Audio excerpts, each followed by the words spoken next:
الحمدللہ رب العالمین والصلاة والسلام علی محمد الامین اعوذ باللہ من الشیطان الرجیم بسم اللہ الرحمن الرحیم۔ خواتین و حضرات، ہم سورہ بقرہ کی آیت 213 سے درس کی ابتدا کر رہے ہیں۔ یاد ہوگا کہ اس سے پہلے انفاق اور جہاد کا حکم بیان ہوا ہے۔ مسلمانوں کو جب یہ بتایا گیا کہ حرم ان کی تولیت میں دیا جا رہا ہے اور یہ ابراہیم کا بنایا ہوا گھر ہے اور اسی کو اب قبلہ مقرر کر دیا گیا ہے، تو اس کے ساتھ ہی یہ خواہش پیدا ہوئی کہ اب ہم حج کے لیے جائیں۔ چنانچہ اس میں کیونکہ مزاحمت حائل ہو سکتی تھی تو یہ وضاحت کر دی گئی کہ اب تم تلوار اٹھا سکتے۔ جہاد جب ہوگا اور بالخصوص اس زمانے میں، اس کے لیے ساتھ ہی انفاق کی ضرورت ہوگی کہ لوگ اللہ کی راہ میں خرچ کریں اور جنگ کی ضروریات کو پورا کرنے کے لیے جو بار بھی اٹھا سکتے ہیں آگے بڑھ کر اٹھائیں۔ چنانچہ انفاق اور جہاد کے اس حکم نے، جس کا بڑی تفصیل سے پیچھے تذکرہ آ چکا ہے، ان لوگوں کو ایک مرتبہ پھر نمایاں کر دیا جو منافقانہ طریقے سے نبی صلی اللہ علیہ وسلم کے ساتھیوں میں شامل ہونا چاہتے تھے۔ یہ بات بھی یاد ہوگی کہ اس سورہ کی بالکل ابتدا میں یہ بات واضح کر دی گئی تھی کہ ایک طرف وہ لوگ ہیں جنہوں نے صاف صاف انکار کر دیا ہے اور یہ فیصلہ سنا دیا ہے کہ اب حق جس قدر بھی واضح ہو جائے وہ اس کو ماننے کے لیے تیار نہیں ہے۔ اور پھر یہ بتایا گیا تھا کہ وہ من الناس من یقول، یعنی انہی لوگوں میں کچھ ایسے بھی ہیں کہ جو مصالحت کی تجویزیں لے کے آتے ہیں، جن کی خواہش ہے کہ معاملہ کچھ ایسا ہو جائے کہ جس میں ہماری بات بھی رہ جائے اور ہمیں اس کشمکش میں بھی اپنے آپ کو کسی بڑی مصیبت میں نہ ڈالنا پڑے۔ یہ لوگ اس انفاق اور جہاد کے حکم کے بعد اب پھر نمایاں ہو رہے ہیں اور یہ چاہتے ہیں کہ کوئی ایسی صورت نکل آئے جس میں اس میدان میں نہ اترنا پڑے۔ چنانچہ یہ صاف معلوم ہوتا ہے اور آگے سے بالکل واضح ہو جائے گا کہ زیادہ تر یہ سوالات بھی انہی کی جانب سے ہوئے کہ وہ تو حرام مہینے ہوں گے، اس میں آپ ہم کو تلوار اٹھانے کے لیے کیوں کہہ رہے ہیں؟ یعنی دو گروہ گیا مسلمانوں میں نمایاں اس وقت ہو کر سامنے آ گئے۔ ایک وہ لوگ کہ جن کی خواہش تھی کہ موقع ملے تو ہم ان حق کے دشمنوں سے نمٹیں اور ان کو کیفر کردار تک پہنچائیں اور پیغمبر اور خدا کے ساتھ اپنی وفاداری کا حق ادا کر دیں۔ اور ایک یہ لوگ تھے کہ جو بہانے بنا کر یہ چاہتے تھے کہ اس کشمکش میں اور اس آزمائش میں کوئی سہولت کی صورت نظر آ جائے، کوئی مصالحت کا معاملہ نظر آ جائے۔ کیونکہ پیغمبر کے دنیا میں آنے کے بعد اور حق کو پوری طرح واضح کر دینے کے بعد یہ مرحلہ جب آ جاتا ہے جس میں اتمام حجت ہو جاتا ہے، فیصلہ ہو جاتا ہے، اور اب اس کو ماننے والوں پر ایک بڑی ذمہ داری عائد ہوتی ہے کہ وہ رفاقت کا حق ادا کر دے۔ اور یہ پیغمبروں کے بارے میں اللہ کی ایسی سنت ہے جو کبھی تبدیل نہیں ہوتی، اس میں پھر انسان کے لیے فیصلہ کرنا آسان نہیں رہتا۔ چنانچہ ان لوگوں نے جو اس موقع کے اوپر سوالات اٹھائے ہیں، اب آپ دیکھیے کہ وہ کس ترتیب سے قرآن مجید زیر بحث لایا ہے اور پھر ایک ایک سوال کا اس نے جواب دیا ہے۔ جب یہ کہا گیا کہ تم لوگوں کو آگے بڑھنا ہے اور آگے بڑھ کر یہ کام کرنا ہے، تو اس کے ساتھ ہی یہ بات زیر بحث آ گئی کہ مسلمانوں کی جماعت میں کچھ لوگ ایسے بھی ہیں۔ وَمِنَ النَّاسِ مَنْ يُعْجِبُ سے جو آیات شروع ہوئی ہے ان میں ان دونوں گروہوں کو نمایاں کر دیا ہے۔ یہ اس سے پہلے درس میں زیر بحث آ چکے ہیں کہ ایک طرف وہ لوگ ہیں جو اللہ کے لیے اپنا سب کچھ نثار کرنے کو تیار ہیں، جان دینے کے لیے تیار ہیں، مال دینے کے لیے تیار ہیں، اور ایک وہ لوگ ہیں کہ جو طرح طرح کے بہانے تراش رہے ہیں کہ اس آزمائش سے بچ جائیں۔ انہی میں سے ایک بہانہ یہ بھی تھا، یہ جو اصرار کیا جا رہا ہے کہ اب تمام معاملات واضح کر دیے جائیں، تمام تعلقات توڑ لیے جائیں، جس کو پیغمبر کے ساتھ کھڑا ہونا ہے وہ پیغمبر کے ساتھ کھڑا ہو جائے، جس کو دوسری جانب کھڑا ہونا ہے وہ دوسری جانب کھڑا ہو جائے، اس پر اصرار نہ کیا جائے۔ یعنی ایک بہانہ یہ تھا کہ اس پر اصرار نہ کیا جائے اور نہ معاملے کو اس حد تک لے جایا جائے کہ تلواریں نکل پڑیں۔ زیادہ اچھا یہ ہے کہ مصالحت کا کوئی طریقہ اختیار کر لیا جائے۔ جب یہ کہا جاتا ہے کہ حق واضح ہو گیا ہے اور تم کو حق اور باطل میں سے ایک چیز کا انتخاب کرنا ہے، تو اس کے جواب میں یہ کہتے تھے کہ حق و باطل کا معاملہ اگر اتنا ہی واضح ہوتا تو پھر یہ جو دین اللہ تعالیٰ کی طرف سے ایک ہی آیا تھا، اس میں یہ اختلافات نہ ہوتے۔ چونکہ اختلافات ہیں تو اختلافات کے بعد اب یہ طے کرنا کہ فلاں طرف یقینی حق ہے، یہ ایک مشکل بات ہے۔ آپ یہ دیکھیں گے کہ یہ چیز ہے کہ جو عام طور پر ہمارے ہاں بھی کبھی کبھی اسی طریقے سے زیر بحث آ جاتی ہے۔ یعنی ایک آدمی کو آپ دین کی طرف توجہ دلاتے ہیں یا ریاست کی سطح پر کسی چیز کی پابندی کرنے کا مطالبہ کرتے ہیں تو اس طرح کے رویے سامنے آ جاتے ہیں جس میں لوگ یہ کہتے ہیں کہ جی بات واضح نہیں ہے، بات کی یہ نوعیت نہیں ہے۔ اب پیغمبر کی موجودگی میں بھی یہ چیز واقع ہوئی ہے اور اس میں انہوں نے انبیاء علیہ السلام کی امتوں کے اختلاف کو مسئلہ بنا لیا ہے۔ یعنی جس طریقے سے اب فرقوں کے اختلافات، تعبیرات کے اختلافات، علماء کے اختلافات مسئلہ بن جاتے ہیں، تو انہوں نے پیغمبروں کی تعلیمات میں کہ جب یہ کہا جاتا ہے یہ سب خدا کی طرف سے آئے ہیں، سب خدا کی کتابیں ہیں، آپ بھی یہ مانتے ہیں کہ ابراہیم علیہ السلام بھی اللہ کی طرف سے آئے تھے، آپ بھی یہ مانتے ہیں کہ سیدنا موسیٰ علیہ السلام بھی اللہ ہی کے پیغمبر تھے، تو پھر ان اختلافات کے ہوتے ہوئے یہ کہنا کہ یہ ساری بات آپ ہی کے نزدیک حق ہے اور آپ ہی جو کچھ پیش کر رہے ہیں وہی ہے جس کو قبول کرنا چاہیے، اس پہ کوئی غور کر لینا چاہیے، یہ بات بعض اوقات بڑا اپیل کرتی ہے۔ چنانچہ یہ سوال انہوں نے اٹھایا، اس کا جواب دیا قرآن نے، فرمایا کان الناس امۃ واحدہ، یعنی اپنی منافقت کے لیے یہ اختلافات کو بہانہ بناتے ہیں۔ انہیں معلوم ہونا چاہیے کہ یہ داستان کہاں سے شروع ہوئی ہے، کیونکہ یہ بہانہ یہی پیش کر رہے تھے، اسی کو موضوع بنا کے گفتگو شروع کر دی۔ کان الناس امۃ واحدہ، فرمایا کہ انہیں معلوم ہونا چاہیے کہ دنیا کی ابتدا ایک ہی جگہ سے ہوئی تھی، لوگ ایک ہی امت تھے، حق و باطل میں کوئی اختلاف نہیں تھا، کسی درجے میں بھی کبھی انسان نے اپنے آپ کو کسی ایسے ارتقاء کے مرحلے سے نہیں گزارا کہ 10 قسم کے نظریات کے ساتھ اس نے زندگی شروع کی ہو۔ کان الناس امۃ واحدہ، لوگ ایک ہی امت تھے، اللہ نے ان کو ارادہ دیا، اختیار دیا، وہ دنیا میں اپنی زندگی بسر کرنے کے لیے آگے بڑھے، مختلف مراحل سے گزرے تو ان میں اختلافات پیدا ہو گئے۔ گویا سب سے پہلی بات یہ بتائی کہ اختلافات کا منشا ذات خداوندی نہیں ہے، اختلافات کا منشا اللہ تعالیٰ کا کوئی الہام نہیں ہے۔ اللہ تعالیٰ نے ایک دین دے کر، ایک پیغام دے کر آدم علیہ السلام کو اس دنیا میں مبعوث کیا تھا، اور اس کے بعد بھی ایک لمبے عرصے تک لوگوں میں کوئی اختلاف نہیں تھا۔ اس وجہ سے یہ بات نہیں ہے کہ اللہ ہی کی طرف سے کچھ اختلافات ہیں یا اللہ ہی نے مختلف دین دیے ہیں۔ اللہ تعالیٰ نے ایک جگہ سے اس دنیا کی ابتدا کی تھی، فکر کے لحاظ سے، علم کے لحاظ سے کوئی اختلاف نہیں تھا۔ پھر اس کے بعد اختلافات کہاں سے پیدا ہوئے، تو گویا سراغ دے دیا کہ اختلافات کا منشا لوگ ہیں، کیونکہ ان کو ارادہ دیا گیا ہے، ان کو اختیار دیا گیا ہے، اور وہ سوچتے ہیں، غور کرتے ہیں تو اس کے اندر بہت سی چیزیں شامل ہو جاتی ہیں، تعصبات شامل ہو جاتے ہیں، جذبات شامل ہو جاتے ہیں، خواہشیں شامل ہو جاتی ہیں، غفلت شامل ہو جاتی ہے، عدم تنبہ شامل ہو جاتا ہے، اور پھر آہستہ آہستہ لوگ جن چیزوں سے اختلاف کر رہے ہوتے ہیں ان کو کوئی بڑی چیز بنا لیتے ہیں، پھر ان اختلافات سے مفادات وابستہ ہو جاتے ہیں۔ تو اس وجہ سے اختلافات کے بارے میں سب سے پہلی بات یہ کہی کہ اس کا منشا لوگ ہیں، اللہ تعالیٰ نہیں۔ یعنی ایسا نہیں ہے کہ اللہ تعالیٰ نے لوگوں کو مختلف نوعیت کی ہدایات دے دیں، موسیٰ کو ایک ہدایت دے دی، عیسیٰ کو ایک ہدایت دے دی، آدم کو کوئی اور دین دے کر بھیج دیا۔ اللہ تعالیٰ نے ان میں سے کوئی کام نہیں کیا۔ اللہ تعالیٰ نے تو دنیا کو ایک ہدایت پر مبعوث کر کے آدم و حوا دونوں کو دنیا میں بھیجا، اور اس کے بعد جب تک انسان نے اپنی طرف سے اختلافات پیدا نہیں کیے، اللہ تعالیٰ کی طرف سے کوئی دوسری بات نہیں کہ یہ کان الناس امۃ واحدہ، پہلی بات تو فرمایا یہ سمجھ لو۔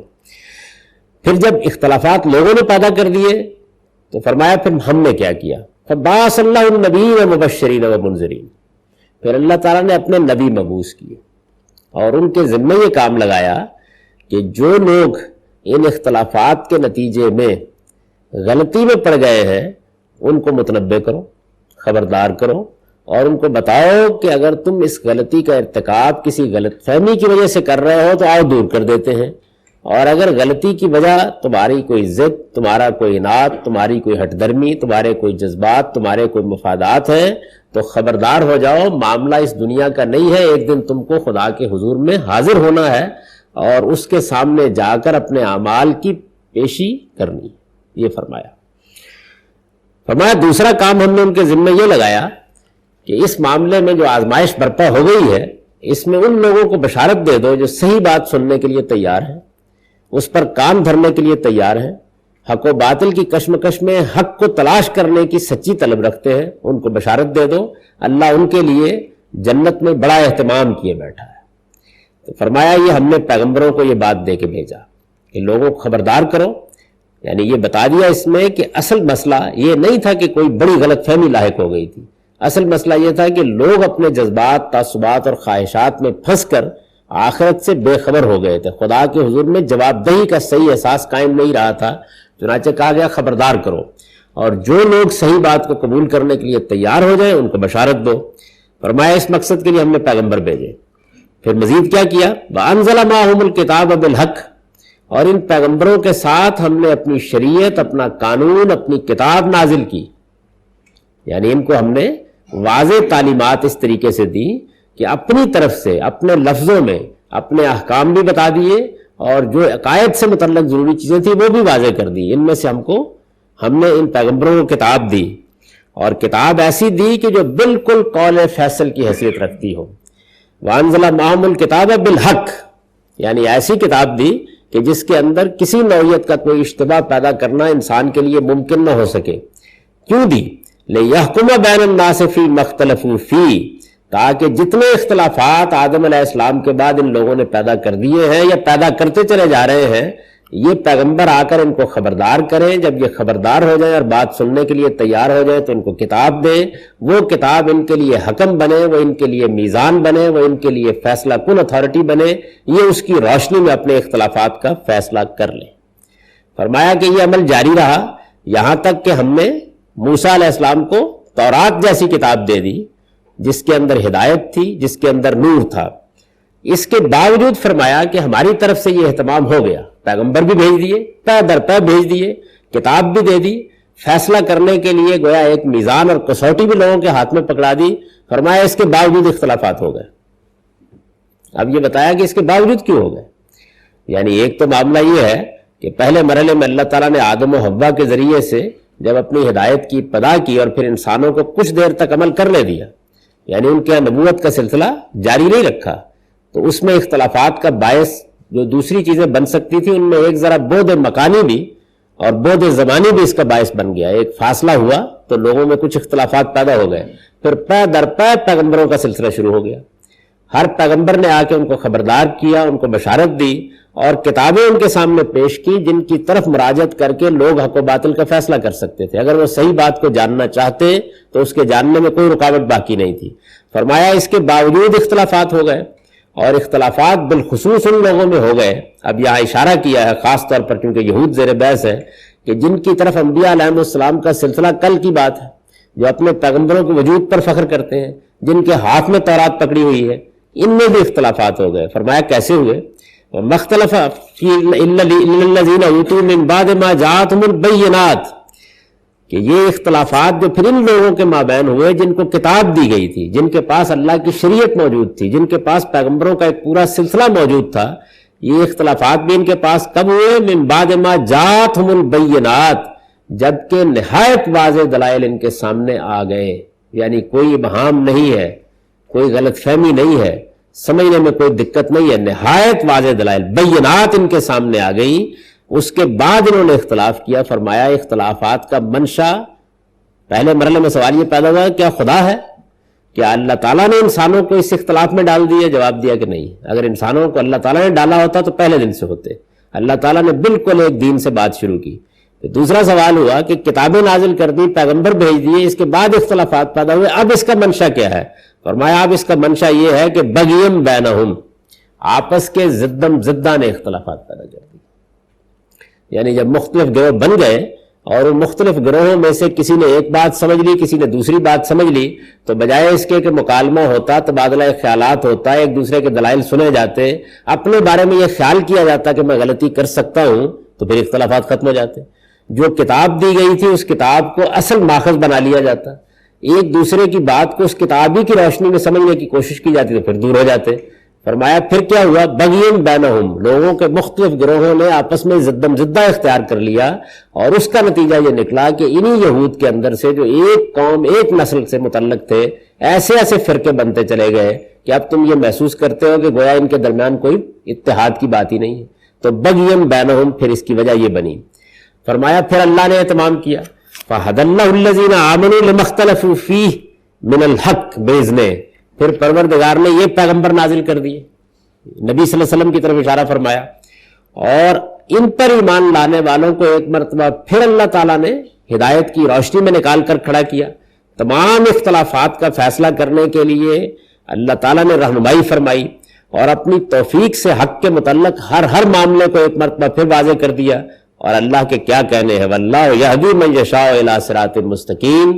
بندہ ایک مرتبہ سیدھی راہ اختیار کرنے کے لیے تیار ہو جائے، اللہ نے تو فیصلہ کر رکھا ہوا ہے کہ وہ بندوں کو پکڑ کر سیدھی راہ پر لے جائے گا، لیکن بہرحال فیصلہ ان کو کرنا ہے اور ارادہ بھی ان کو کرنا ہے. تو ارشاد فرمایا یہ ہے اس کی تاریخ.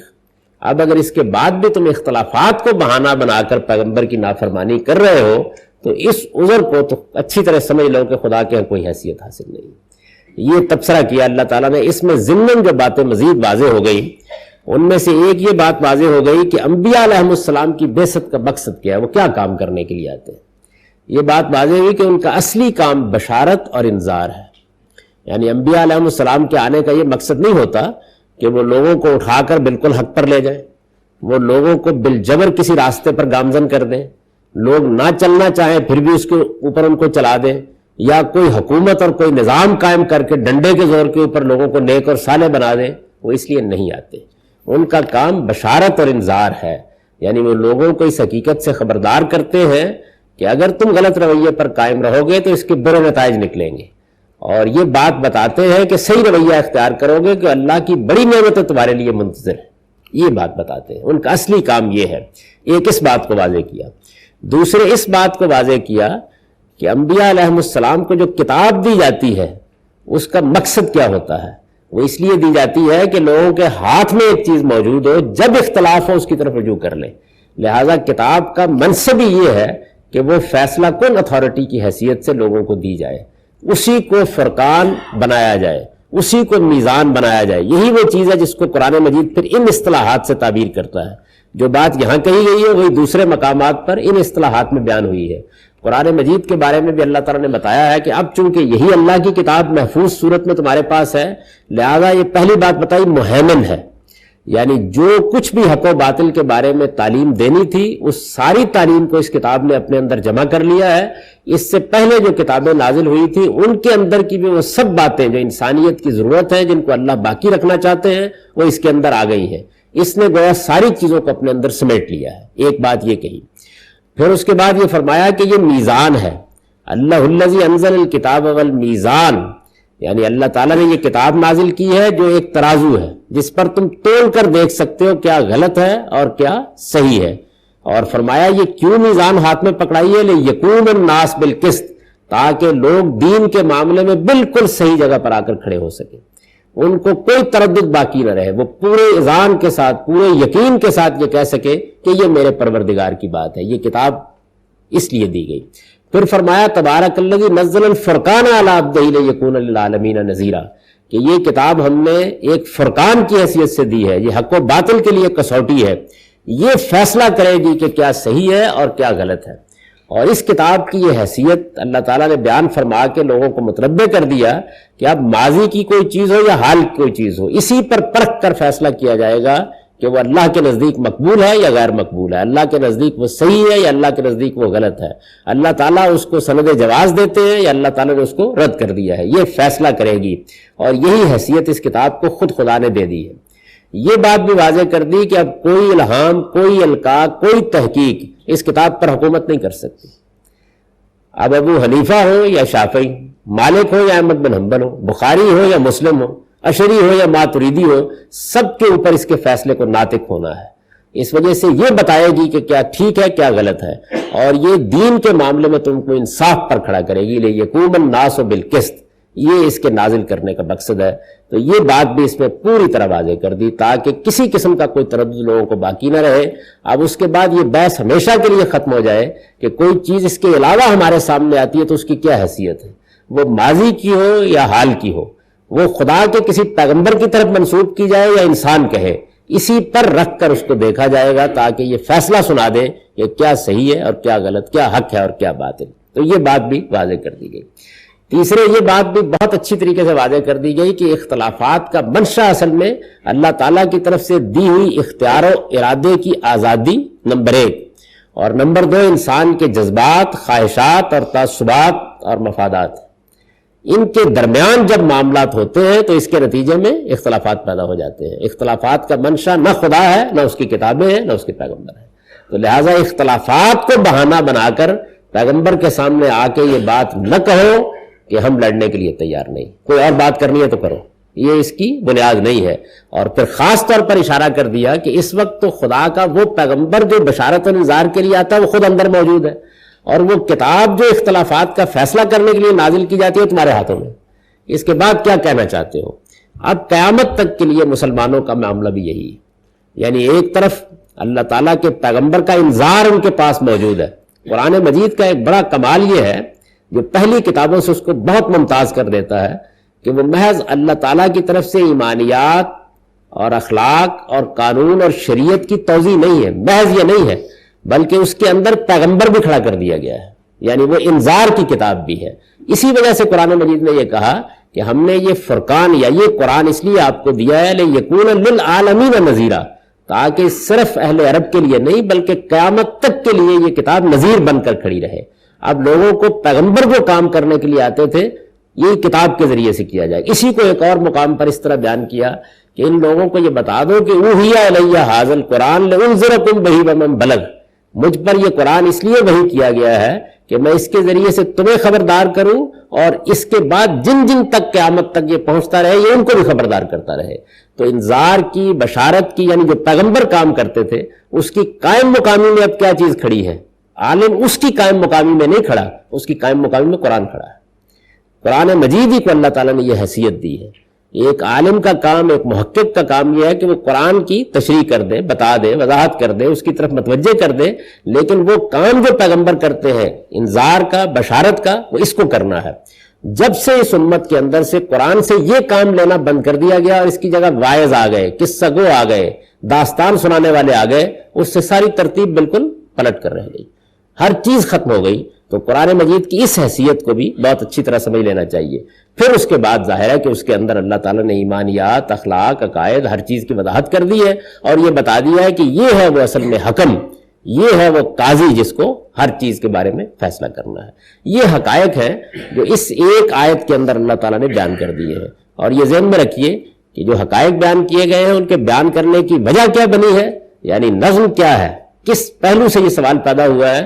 کچھ لوگوں نے یہ بات اٹھا دی ہے کہ ہمارے ہاں جو اختلافات موجود ہیں، کہ ابھی دیکھیے آپ نے نبوت کا دعویٰ کیا ہے، آپ کتاب پڑھ رہے ہیں، آپ کے ساتھ ہی یہ یہود موجود ہے، وہ بھی اللہ کی کتاب پڑھ رہے ہیں، یہ مسیح موجود ہے، وہ بھی ایک پیغمبر کی دعوت پیش کر رہے ہیں۔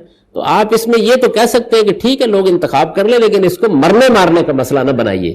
یہ اصل میں وہ بات ہے جس کے جواب میں اللہ تعالیٰ نے فرمایا کہ نہیں، یہ بات نہیں ہے، حق واضح ہے، میں نے اس کو اس طرح واضح کیا ہے، اس شان کے ساتھ واضح کیا ہے، اس کے واضح کرنے کے لیے یہ اہتمام کیا ہے۔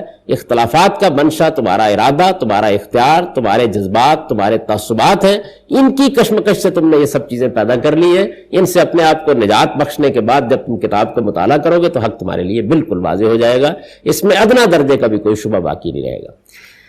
پھر یہ بات بھی اس میں پورے طریقے سے واضح کر دی گئی کہ پروردگار کی طرف سے سوال کیونکہ یہ تھا کہ کیا خدائی نے یہ اسباب پیدا کر دیے ہیں کہ وہ لوگوں کو غلط راستوں پر ڈال دے اور اختلافات پیدا کر دے، تو بتا دیا گیا کہ یہ اللہ کا قانون ہی نہیں، وہ تو ہدایت کے مقام پر کھڑا ہے۔ اس نے وعدہ یہ کیا تھا کہ میری طرف سے ہدایت آئے گی، وہ آج بھی ہدایت دیتا ہے، واللہ یہدی من یشاء الی صراط مستقیم، لیکن دیتا کن کو ہے؟ جو ہدایت حاصل کرنا چاہے۔ ارادہ تمہاری طرف سے، بعد میں اللہ کی توفیق شامل ہو جاتی ہے۔ یہ قانون اللہ تعالیٰ نے تمام معاملات میں روبہ عمل رکھا ہے، یعنی ہم خواہ پہلی ہدایت پانا چاہیں، ہدایت کے بعد مزید ہدایت کے طلبگار ہوں، زندگی کے معاملات میں کسی جگہ غلطی کھائیں اور اس سے نکلنا چاہیں، عمل کے معاملے میں ثبات قدم کی درخواست کریں، ہر جگہ یہی ہے۔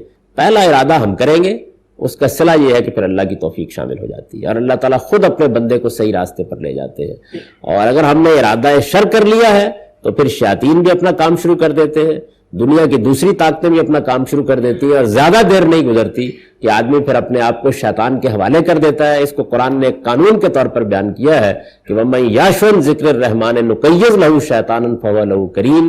جب آدمی خدا کی یاد سے پوری طرح غافل ہو جاتا ہے تو پھر ہم اس کے اوپر ایک شیطان مسلط کر دیتے ہیں، دنیا میں پھر وہی اس کا ساتھی، وہی اس کا رہنما، وہی اس کا ہادی اور وہی اس کا پیغمبر ہوتا ہے۔ تو یہ قرآن مجید نے اس سوال کا ایک پورا جواب دے دیا ہے، اور یہ بتا دیا ہے کہ اس کی نوعیت کیا، اور ساتھ ہی بہت سے دوسرے حقائق بھی واضح کر دیے ہیں۔ اب اس کا سادہ ترجمہ سن لیجئے۔ اپنی منافقت کے لیے اختلافات کو بہانہ بناتے ہیں۔ انہیں معلوم ہونا چاہیے کہ لوگ ایک ہی امت تھے، ان میں اختلاف پیدا ہوا تو اللہ نے نبی بھیجے بشارت دیتے اور انذار کرتے ہوئے، اور ان کے ساتھ قول فیصل کی صورت میں اپنی کتاب نازل کی تاکہ لوگوں کے درمیان وہ ان کے اختلافات کا فیصلہ کر دے۔ یہ جن کو دی گئی اس میں بھی اختلاف انہی لوگوں نے کیا، نہایت واضح دلائل کے سامنے آ جانے کے بعد محض آپس کے زدم زدہ کی وجہ سے۔ پھر یہ جو قرآن کے ماننے والے ہیں، اللہ نے اپنی توفیق سے حق کے متعلق ان سب اختلافات میں ان کی رہنمائی کی، اور اللہ جس کو چاہتا ہے اپنے قانون کے مطابق سیدھی راہ کی ہدایت عطا فرما دیتا ہے۔ اقول قولی ھذا واستغفر اللہ لی۔